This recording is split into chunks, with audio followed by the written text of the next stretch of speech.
In this film, we are going to measure the velocity of light. And then we are going to compare the speed of light in air and the speed of light in water. Light travels so fast that it was long thought to be instantaneous. And even after it was believed that light travels at a finite speed, it was centuries before men had devised equipment sufficiently precise to make a successful measurement. Actually, it was over a century ago that Fizeau made the first such measurement. And since that time, many other scientists have made successively more accurate measurements of this most famous physical constant, the velocity of light in air, approximately 300,000 kilometers per second. To measure such extraordinary speeds, special conditions are necessary. On the one hand, a measurement can be made using relatively simple timing devices if we employ extraordinarily long distances, astronomical distances, for example. This is what Raymer did in 1676 using the eclipses of the moons of Jupiter. On the other hand, we can use simple, convenient, relatively short distances, which can be accurately measured if we employ timing devices that are sufficiently delicate to measure very short time intervals, milliseconds, microseconds, or even small fractions of a microsecond. This precise and sensitive oscilloscope is just such a device, and it forms a key element in the first of our two experiments. With this electronic clock and this other equipment which you see grouped here, we went outside and made a quite satisfactory measurement of the speed of light. We went outdoors because we wanted a good-sized carry for our beam of light, yet one that was manageable. And we finally set up on a high school playground. We wanted a light path which was 300 meters long, because we know that light travels 300 meters in 1 microsecond. But we intended to fold our light path once, which meant that we had to set up where we had 150 meters of straight throw. This is the scheme which we used. Our light source was located at the focus of this parabolic mirror. It sent a beam of light in this direction to a plane mirror located at the far end of the field. This mirror folded our path and reflected it back to this parabolic mirror here with a photocell at its focus. And the photocell was connected to our timer. Now our aim was to measure the time of travel over a distance.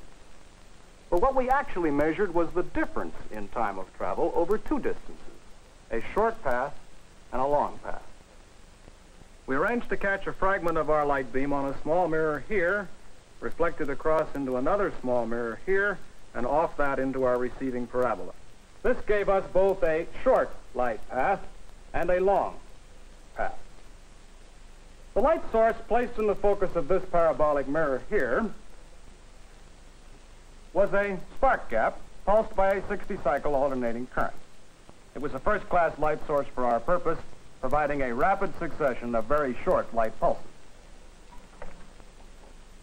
The oscilloscope, our electronic timer, was arranged to trigger on the receipt of a light pulse put out by the spark gap and picked up by our photocell. The short path performed the double function of triggering the oscilloscope and providing us with a first blip on the cathode ray tube. If this circle represents the face of the cathode ray tube, then the first blip might look like this. And the signal returning via the long path should then produce a second blip like this. If the difference in distance between the short and long paths is 300 meters, as nearly as we can measure it, then the time difference between our two blips should be almost exactly 1 microsecond. So we adjusted the duration of the sweep on the scope to be 2 microseconds. On the face of our scope, there is a scale.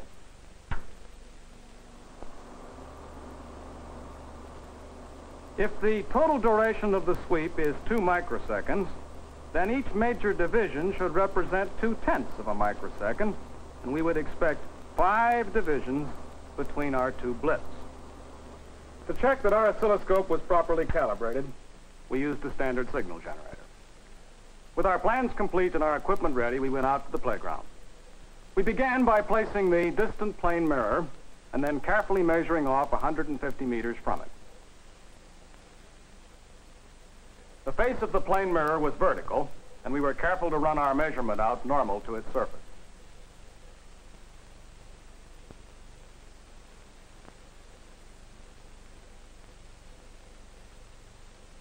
Small pegs made it easier for us to double-check our measurement.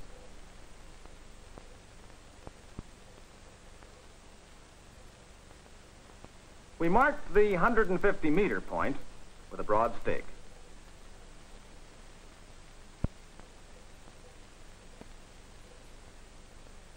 We positioned the parabolic mirrors a short way beyond the measured distance, as we had planned. In the source mirror, we fixed a clear 150-watt bulb to help us with the alignment of our equipment. We checked to see that the bulb was properly in the focus of the parabola, and then we began the process of lining up the big mirrors.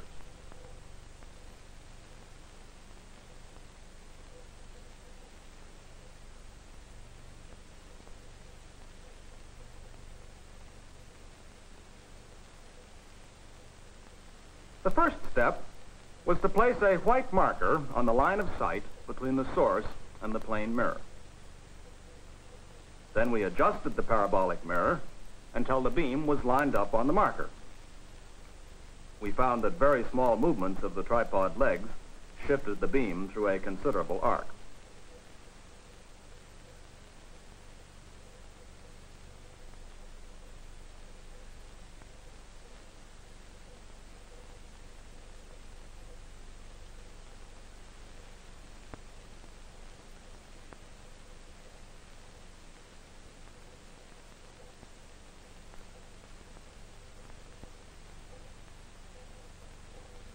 We had to carry out a similar maneuver at 4 or 5 distances, each one further away, to guide the beam of light both horizontally and vertically directly into the distant plane mirror.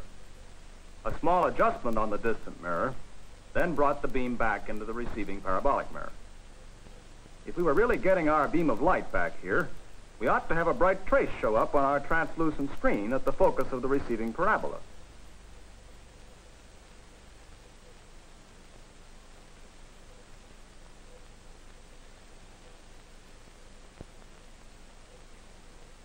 We placed the short path mirrors carefully to ensure that the difference between the short and long paths was just 300 meters. We found that we could use quite small mirrors at this close range to produce a return image similar in intensity to the one coming back on the long path.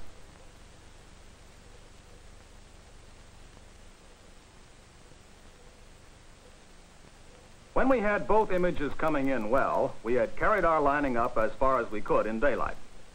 All that remained to do before dark was to swing the oscilloscope into position, check our power connections, and pick up our tools.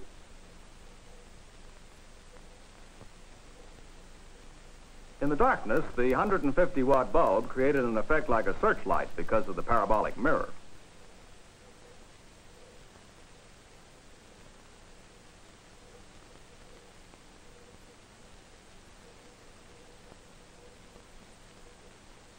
We put the spark gap in its place.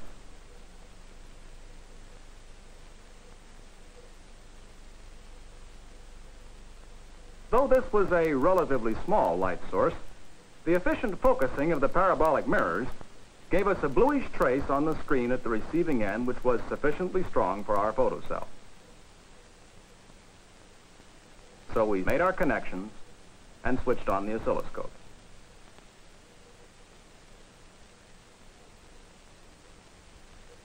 With the long path blocked once more, we adjusted our oscilloscope.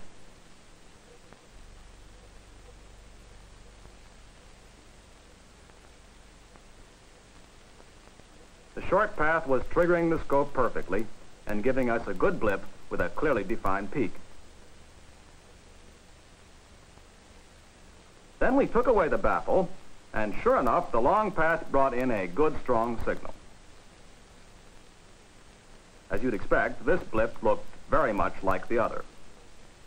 So, for our distance of 300 meters, the time measurement, the separation of our two peaks, was 5 divisions, plus or minus perhaps 1 or 2/10 of a division. This was just about 1 microsecond, as we had anticipated. The principal limiting factor on the accuracy and precision of our measurement of the velocity of light was the resolution of the signals on the cathode ray tube. And of course, the accuracy also depended on the exactness of our distance measurement and on the calibration of our electronic clock. But you have seen that we were able, with relatively modest equipment, to make a fair stab at a measurement of the velocity of light in air. Now it remains for us to discover whether light travels at a different speed in water, and if so, what difference in speed there is. The first measurements of the velocity of light in two different media, made over a century ago, caused scientists to alter radically their theories on the nature of light. So it will be worth our while to make this measurement for ourselves.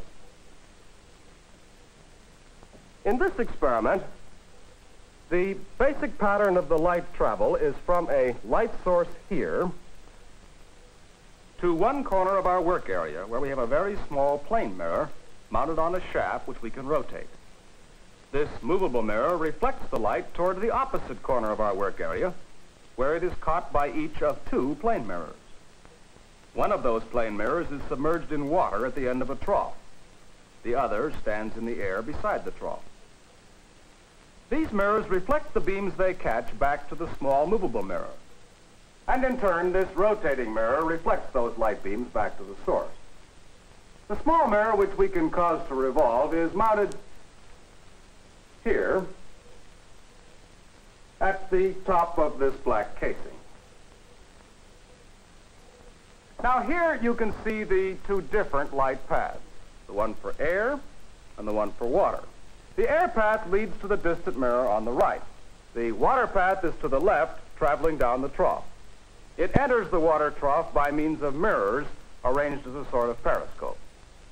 Then it travels through the distilled water to a plane mirror at the other end, back to the periscope, and so back to the revolving mirror.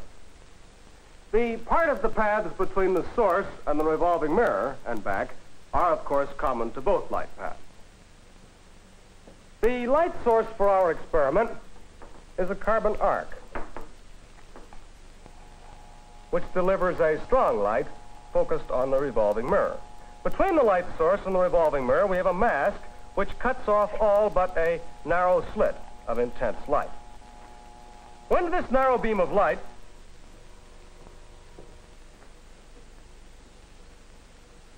strikes the revolving mirror,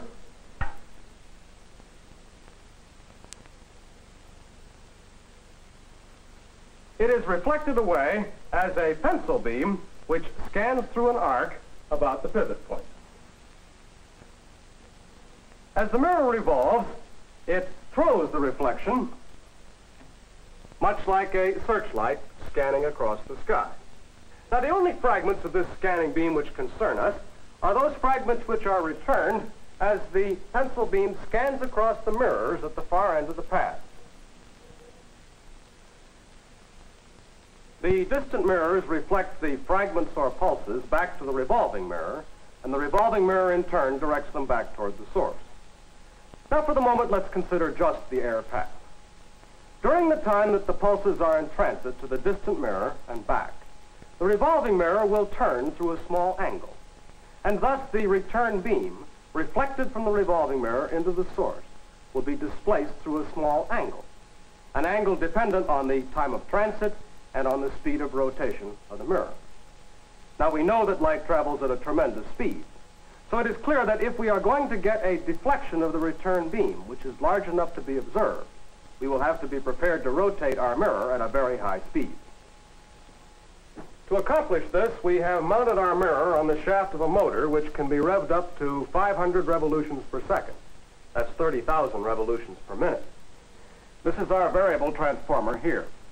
I'll turn up the speed of the motor while you listen to the pitch of the sound. Sounds like a sewing machine?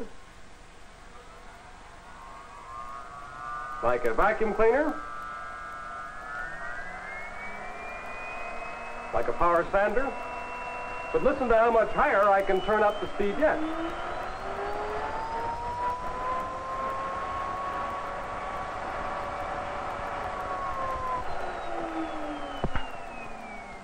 So you see we have a very high speed available. We shall see whether it is enough to shift the return image of the slit away from its point of departure. Now, it's obvious that we need some way of observing our return beam to see whether it has moved or not. To solve this problem, we have introduced a half-silvered mirror here at a 45-degree angle. About half the light from the source will pass through it on its way to the rotating mirror, the other half being dissipated off to this side. On its return course, half the light will pass through to the source, but the other half will be reflected onto a small scale in our viewing device. In this pattern of light paths, we have had to introduce lenses to focus and control our light intensity. A card over this lens will block the water path temporarily, so that to start with, we will be using the air path only. Now we are ready to make our first observation. I will start the rotating mirror. Note where the light image appears when our mirror is revolving slowly. Even speeds up to 80 or 100 revolutions per second produce no apparent displacement of the image.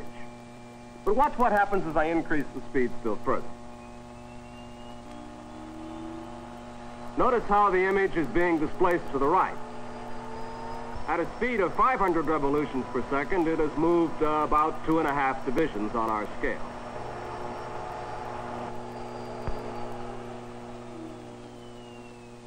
With full knowledge of the distances, angles, speed of rotation of the mirror, we could calibrate our scale so as to read off directly the time of travel, as we did in the other experiment, and thus calculate the speed of light in air.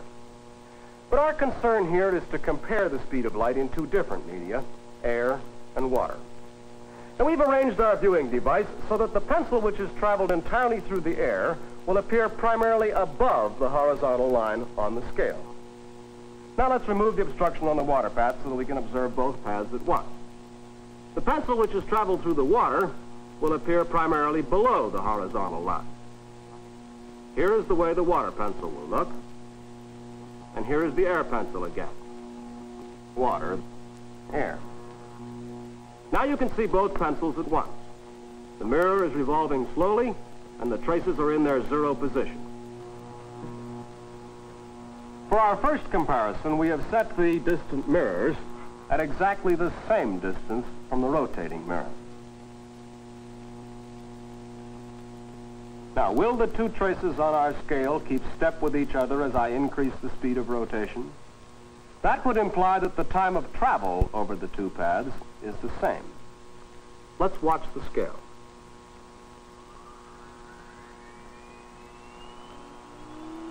What do you see? The air pencil has assumed the same position as before, but the water pencil, that's the lower one, you remember, has moved out past it.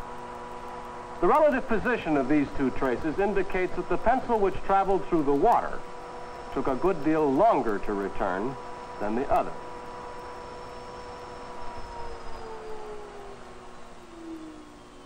The speed of light, then, in water is slower than it is in air.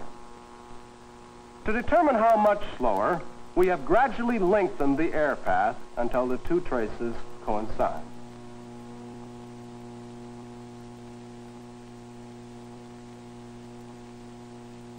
Now, with this longer air path, let's observe the scale again as I increase the speed of rotation. The two traces keep step all the way. They're both there, air and water. With this longer air path, then, the time of travel is the same.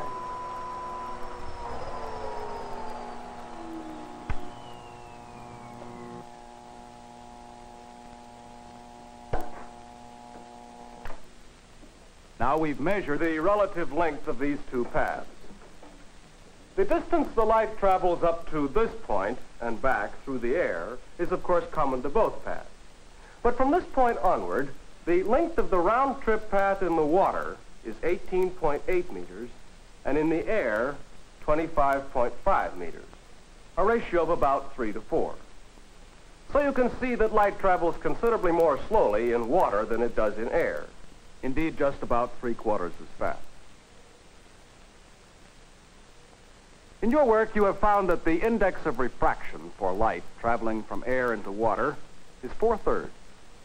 Is there any connection between the index of refraction and our measurement?